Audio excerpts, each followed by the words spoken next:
कि संस्कृत जो है क्यों पढ़नी चाहिए, संस्कृत को पढ़ने से क्या लाभ है, एडवांटेज है, उसके बारे में थोड़ी चर्चा करते हैं। सबसे पहले तो संस्कृत जो है, संस्कृत शब्द जो है वो संस्कृत शब्द नाम क्यों दिया गया संस्कृत भाषा को? हाँ जी। तो संस्कृत में क्या है कि ये भाषा जो है देव भाषा है, और संस्कृत भाषा की विशेषता ये होती है कि संस्कृत में हर शब्द का एक अर्थ होता है। ऐसा संस्कृत का कोई शब्द नहीं होता जो ऐसे ही बना दिया गया हो, जिसका कोई अर्थ नहीं हो। जैसे कि और दूसरी भाषाओं में हम देखते हैं कि कोई शब्द किसी को दिया गया या किसी का नाम कुछ रख दिया गया, लेकिन उसका कोई मीनिंग नहीं होता। ऐसे बहुत सारे शब्द होते हैं, लेकिन संस्कृत में ऐसा कोई शब्द नहीं होता है जिसका मीनिंग ना वो इस और संस्कृत की ये विशेषता है कि उसका जो मीनिंग होगा वो उसकी क्वालिटी के अकॉर्डिंग होता है ना। जैसे हम कहेंगे कि भगवान गणेश, तो उनका नाम गणेश क्यों है? क्योंकि गणानाम ईश्वर, क्योंकि जितने गण हैं उन सभी गणों के जो ईश्वर हैं, इसलिए उनको गणेश कहा जाता है।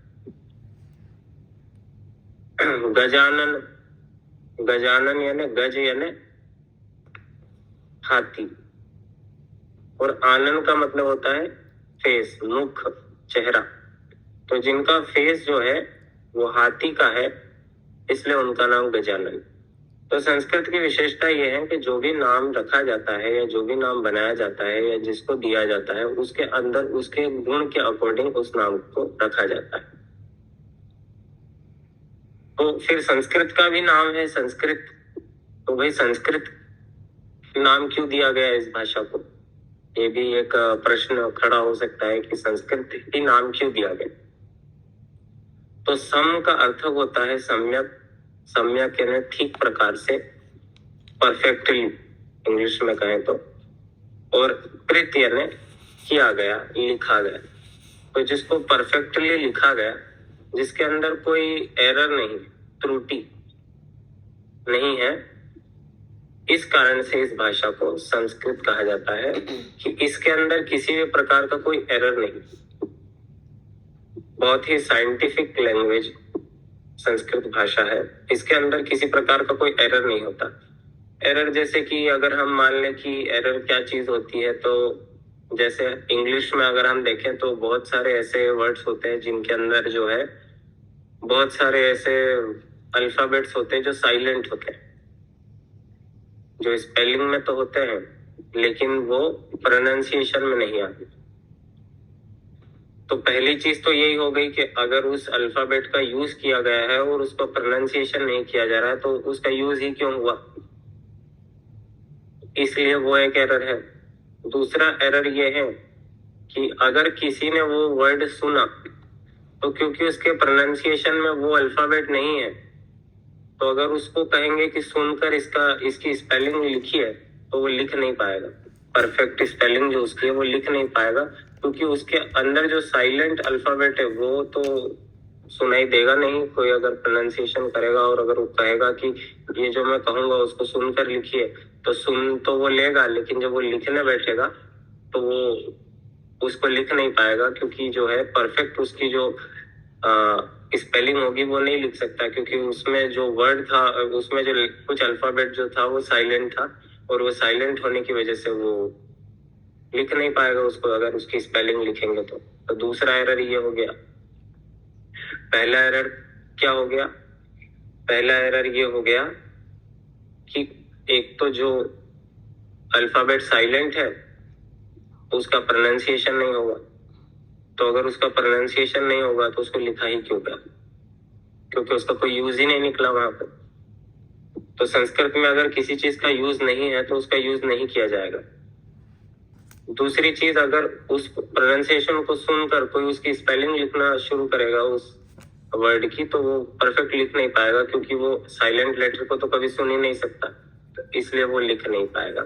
तीसरी चीज ये हो गई, जैसे हम जब प्रोनाउंस करते हैं कि BUT, BUT को हम बोलेंगे बट, लेकिन वही स्पेलिंग होगी अगर हम उसको BUT बट हो जाएगा, लेकिन PUT कहेंगे तो वो पट नहीं होगा, वो पुट होगा। यस। तो ये तीसरा एरर हो गया कि ये जो भाषा है ये सुनकर ही सीखी, सुनकर और लिखकर दोनों, तभी इसकी प्रैक्टिस करेंगे तभी हो पाएगा। क्योंकि अगर वो किसी बच्चे को भी हम सिखाएंगे कि BUT बट होता है, अगर उसके सामने PUT लिख देंगे तो वो पुट नहीं बोलेगा, वो पट ही बोलेगा उसको। क्योंकि फिर उसका रीजन ये, फिर उसका अगर हम कहेंगे कि ये पट नहीं, ये जो है ये पुट होगा, तो फिर वो बच्चा को जो है वो प्रश्न खड़ा करेगा कि भाई तो फिर ये बट क्यों है, ये बुट क्यों नहीं है, और अगर ये बट है तो ये पट क्यों नहीं है, ये पुट क्यों है।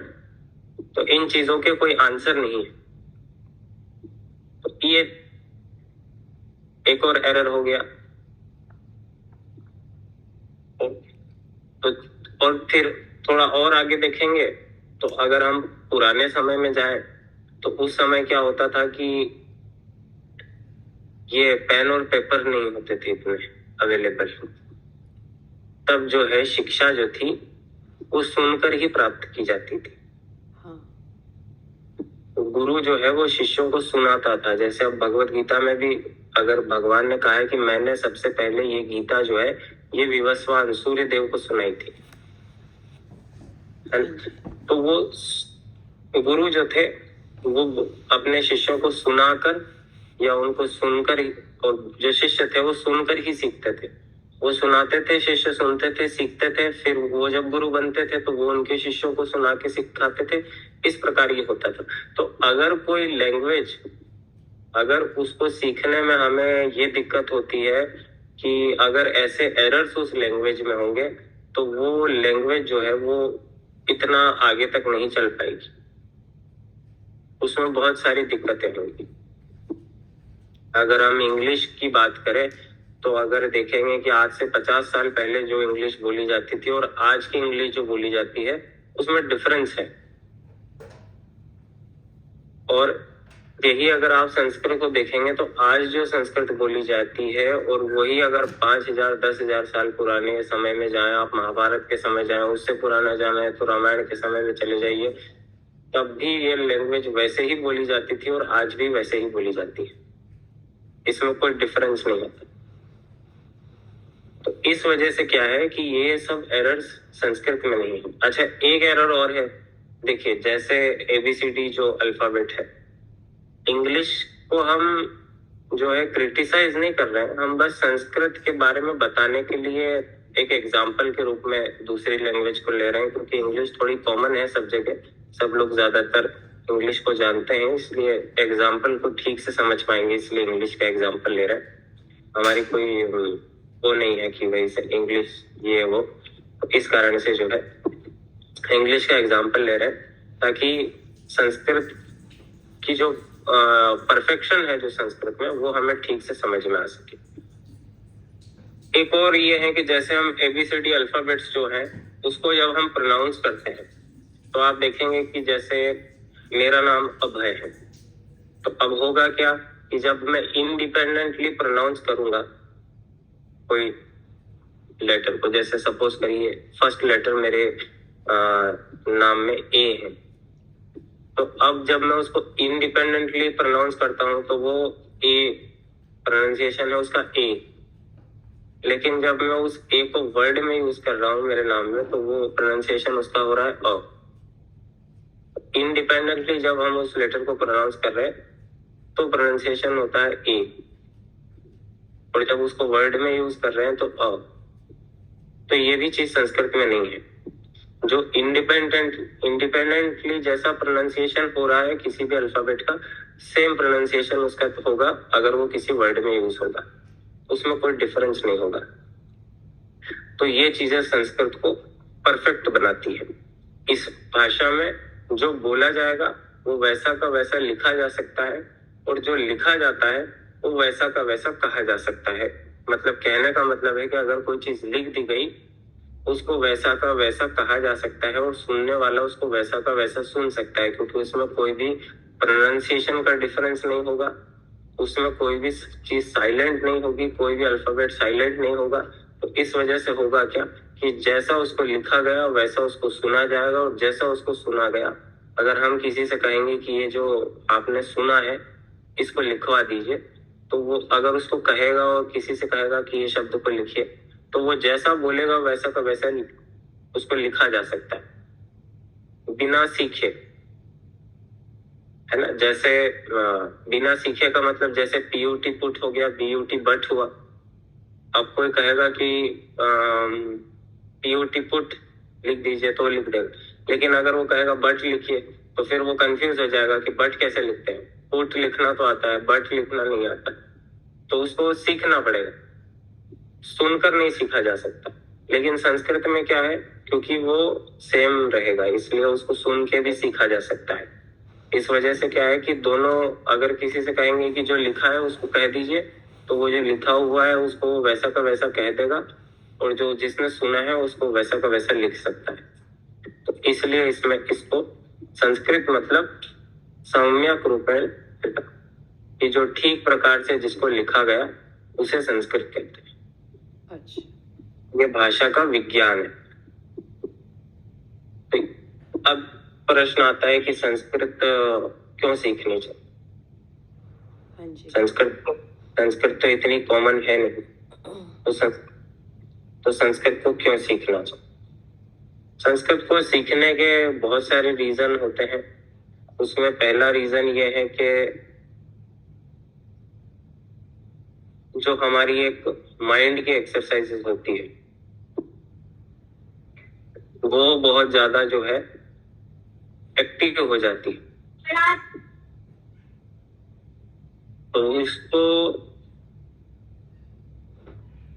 प्रैक्टिस करने के लिए, जैसे हम जिम जाते हैं तो जिम जाकर हम हाथ पैरों की प्रैक्टिस वगैरह जो है बॉडी फिजिकल एक्सरसाइज करते हैं ताकि हम फिजिकली फिट रहें। संस्कृत का आप दूसरी चीजें देखेंगे कि भाई प्रश्न ये होता है कि कोई भी कह देगा कि माइंड की एक्सरसाइज करने के लिए भी बहुत सारी चीजें हैं, तो हम संस्कृत क्यों पढ़े। तो कहने का अर्थ ये है कि कोई चीज को करने से उसको हमको कुछ प्राप्त होना चाहिए।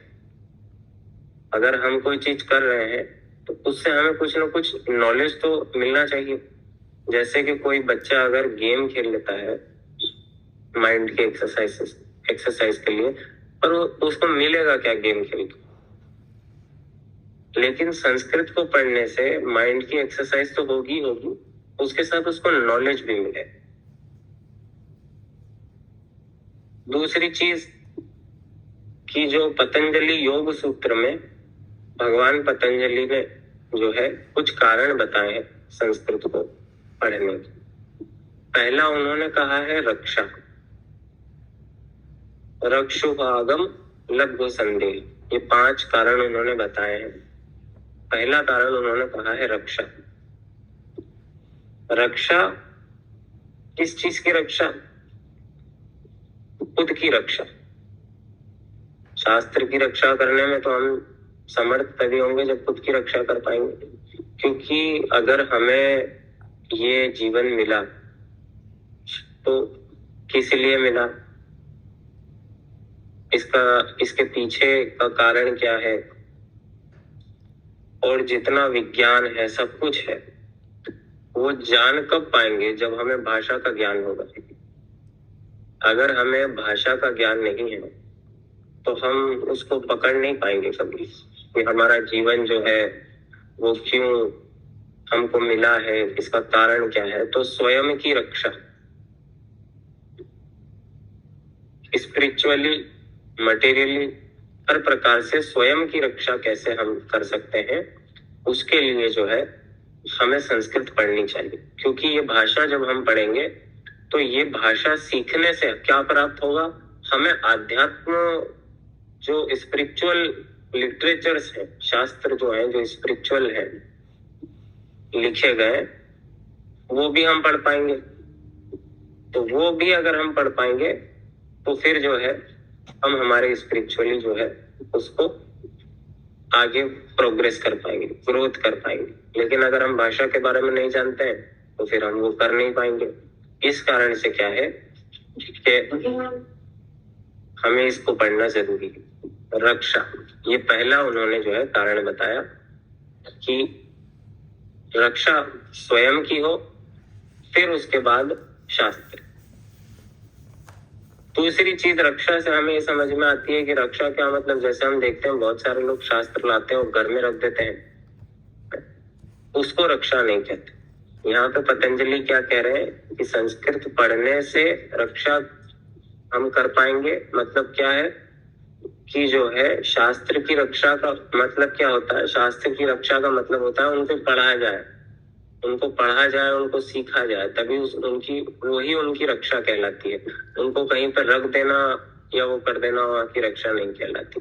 तो इस कारण से जो है रक्षा जो है वो पहला उसका कारण उन्होंने बताया। दूसरा उन्होंने बताया है ऊह। ऊह यानी कल्पना। कल्पना का संस्कृत में क्या होता है कि जेंडर के अकॉर्डिंग जो है वो शब्द नहीं बनता, शब्द के अकॉर्डिंग जेंडर बनता है। जैसे विद्यालय शब्द है,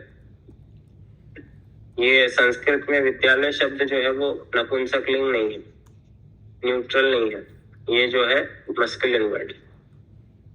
तो उसके लिए जो है हमें संस्कृत पढ़ना जरूरी है ताकि हम भाषा को सीख पाए, समझ पाए और उसको जो है अच्छे से शास्त्र में जब हम पढ़ने जाते हैं तो उसको अप्लाई कर पाए, और अप्लाई करने के बाद जो है हम उसको ठीक प्रकार से उसके अर्थ को ग्रहण कर पाए, मतलब ठीक प्रकार से उसको ट्रांसलेट कर पाए संस्कृत में।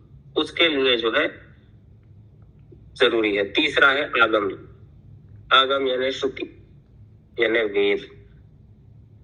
तो वेदों का अध्ययन करने के लिए बहुत जरूरी है कि जो है, क्योंकि जितने भी शास्त्र हैं, जितने भी धर्म पुराण आदि हैं, सबका मूल जो है, सबका रूट जो है वो वेद है। तो इस कारण से वेद जो है उनका अध्ययन अगर हम करना चाहते हैं तो उसके लिए संस्कृत पढ़ना बहुत जरूरी है। तो ये उन्होंने तीसरा नियम बताया। और चौथा नियम उन्होंने बताया लघु। लघु यानी शीघ्र उपाय, या आप कह लीजिए इंग्लिश में मॉडिफिकेशन। संस्कृत इकलौती ऐसी भाषा है जिसको ये पुरस्कार मिला हुआ है, ये ख्याति मिली हुई है कि ये जो है मॉडिफिकेशन इसका तुरंत हो जाता है।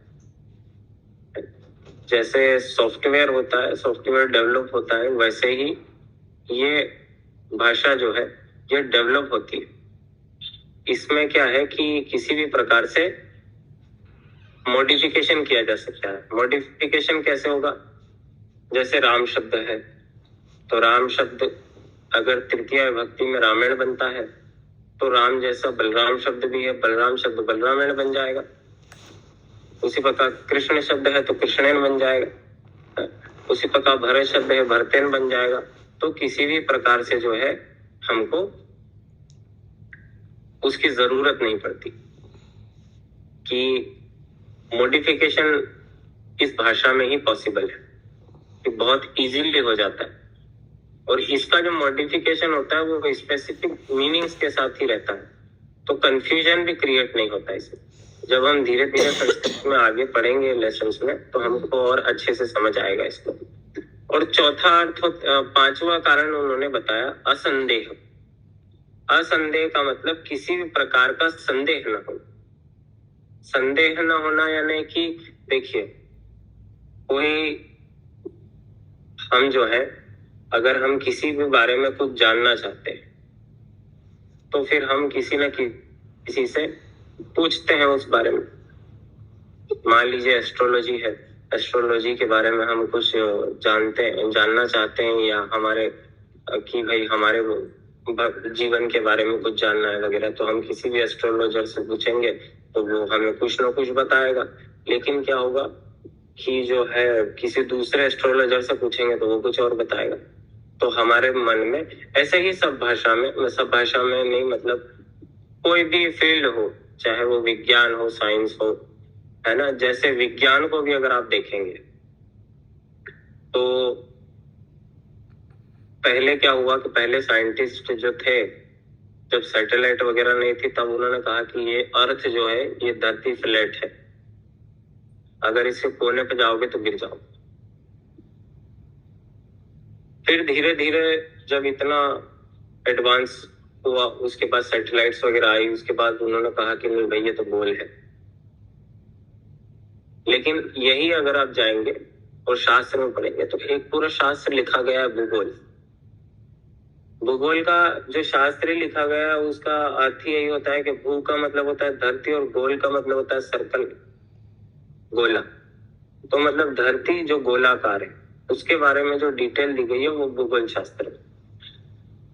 तो कहने का मतलब ये है कि शास्त्र जो है वो हर चीज को हमें जो है एकदम प्रूफ के साथ उसको इंफॉर्मेशन को प्रोवाइड करते हैं, लेकिन उसके लिए हमें इस भाषा को आना जरूरी है। अगर हम इस भाषा, संस्कृत भाषा को नहीं जानते तो फिर हमें हमारे अंदर संदेह रहेगा। अगर हम कहीं से भी उस नॉलेज को गेन करते हैं या कहीं से भी उसको प्राप्त करते हैं उस ज्ञान को, तो वो ज्ञान हमेशा संदेहपूर्ण रहेगा, क्योंकि जो है वो एक ऑथेंटिक प्रूफ के साथ नहीं है। लेकिन जब शास्त्र की बात करेंगे तो शास्त्र में केवल ऐसा नहीं होता कि उसको लिख दिया गया, उसके साथ उसका प्रूफ भी लिखा जाता है कि क्यों इस बात को कहा जा रहा है और क्या कारण से इस बात को, इस प्रूफ को। क्योंकि शास्त्र में क्या होता है, एक प्रश्नकर्ता होता है और एक उत्तरकर्ता होता है। तो जबकि कहता है कि जो है ये धरती गोल है, तो वो प्रश्नकर्ता फिर जो है वो प्रश्न उठा देगा कि हम क्यों माने ये गोल। तो फिर उत्तरकर्ता को फिर उत्तर देना पड़ता है। फिर वो जब उत्तर देगा तो फिर वो कोई नया प्रश्न खड़ा करेगा उस उत्तर पर। तो वो प्रश्न उत्तर जब तक चलते रहेंगे जब तक एक ठोस प्रूफ नहीं हो जाता कि उसके बाद कोई प्रश्न ही खड़ा न हो, तब तक वो प्रश्न उत्तर चलते रहेंगे। तो इस कारण से क्या है कि जब वो लास्ट में जब वो डिसीजन होगा, वो संदेह नहीं होगा उस डिसीजन में, क्योंकि वहां पे जितने क्वेश्चंस पूछने चाहिए थे वो सब पहले ही पूछे जा चुके।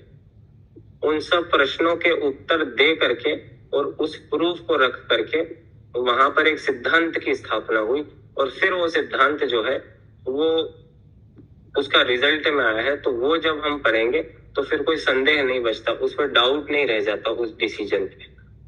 तो इस कारण से ये 5 नियम महर्षि पतंजलि ने हमको दिए ताकि हम संस्कृत को पढ़ें। इस कारण से ये भाषा जो है देव भाषा, और इसको पढ़ने के दूसरे भी कई लाभ है। एक तो मेंटली जो है, अगर आप देखेंगे तो मेंटल रिलीफ भी मिलता है। अगर कोई संस्कृत के श्लोकों को जानता है, उनको पढ़ता है, तो मेंटल रिलीफ भी मिलता है। दूसरा, लाइफ की जो एक साइकोलॉजी होती है उसको भी ठीक से समझ पाता है वो। तीसरा, उसके जीवन के कई प्रश्न रहते हैं जो ये भाषा ही उत्तर दे देती है, इसको सीखते सीखते ही मिल जाते हैं। चौथा जो है, अगर आप देखेंगे तो हालांकि ये भाषा है, लेकिन जैसे आपने देखा हो एक एक्यूपंचर का एक थेरेपी होती है, तो उसमें क्या होता है कि एक्यूपंचर से बॉडी के अलग अलग पार्ट में उसको यूज करके जो है हमको थोड़ा सा रिलैक्स फील होता है। उसी प्रकार क्या, संस्कृत के जो अल्फाबेट्स हैं और इनके श्लोकों का जो निर्माण किया गया है वो इस प्रकार से किया गया है कि हमारे जो वो सेल्स होते हैं वो एक्टिवेट हो। तो इस कारण से ये भाषा हमें वहां भी रिलीफ देती है। तो ये भाषा जो संस्कृत भाषा है, इससे जो है ये हम कहेंगे कि पैरालिसिस वगैरह ये सब चीजों के किसी को होने के चांसेस कम हो जाते हैं, कोई भी बीमारियों के चांसेस कम हो जाते हैं। अगर आप ठंड में देखेंगे तो जो विंटर का सीजन रहता है, तो विंटर के सीजन जो के टाइम जो फेस्टिवल्स आते हैं उस समय के श्लोक ऐसे लिखे गए हैं, जैसे श सह, ऐसे वर्ड्स का, ऐसे अल्फाबेट्स का उनमें प्रयोग किया गया है कि जब उन श्लोकों को बोला जाता है तो एनर्जी आती है, मतलब एक हीट पैदा होती है बॉडी के अंदर, जो हमको जो है गर्मी अंदर से देती है। तो है ना, ऐसे अल्फाबेट्स की पोजीशंस वगैरह और ये सब जो है संस्कृत भाषा में बहुत वैज्ञानिक रूप से रखी गई है, जो हम आगे जब पढ़ेंगे तो इसको धीरे धीरे हम लोग डिस्कस करेंगे। तो इस कारण से जो है संस्कृत भाषा के ये कुछ कारण थे, बाकी ऐसे तो हजारों कारण है जो हम डिस्कस कर सकते हैं, लेकिन ये कुछ कारण थे जो मेन कारण है जो हमने आज डिस्कस की।